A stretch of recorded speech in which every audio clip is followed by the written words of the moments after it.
When Americans think about Osama bin Laden, a lot of words probably come to your mind. They probably do not include the words devoted family man. That is until yesterday when the New York Times called him a devoted family man in a headline. Then they understandably had to go back and change that headline.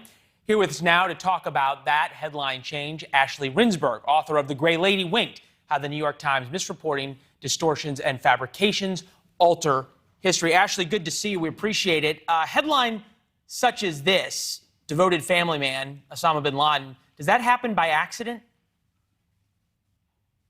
No, there's never such a thing as an accident with the New York Times. They're too careful of an organization, too organized of an organization to let these things kind of slip. This is intentional. This was something they chose, and it was something that reveals their biases and their own operating assumptions. And, you know, it's very telling when you see this kind of thing happen. Media, I called them their loser of the day for having to go back and change this headline. When you think about, and you've done so much reporting on the New York Times, is management angry about something like this, or are they just angry that they got caught? I'm not even sure they're angry they got caught, because if you go and read this piece, this was a book review, it's actually worse than the headline. I mean, in the piece itself, they talk about bin Laden as a devoted paterfamilias, which when you think about that, you have to ask, what is the New York Times definition of a family man? And how can Osama bin Laden possibly fall into that category? I mean, this was a murderer. This was a mass murderer, a terrorist, a bad human being, evil guy by all accounts. And yet with multiple wives, many of whom were conceivably there, perhaps not exactly at their own will. We could leave it at that. Right. And you're right, yeah. They heralded him. We've talked a lot about the New York Times and sort of the various influences on them. Obviously, you have the influence of people like who wrote this headline and wrote this piece.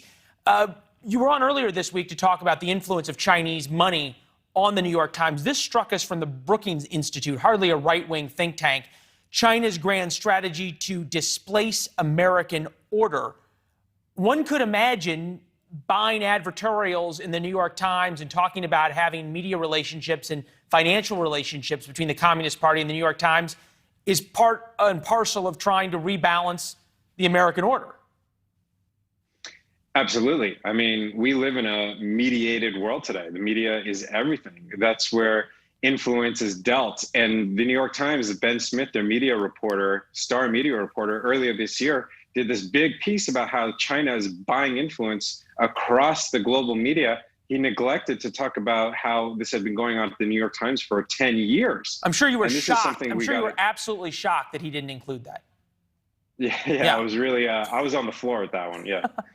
Ashley, great work, and it's tough to investigate something like the Times. I know that getting in there and doing that is difficult. We're glad to have you here to talk about it. It's an important story.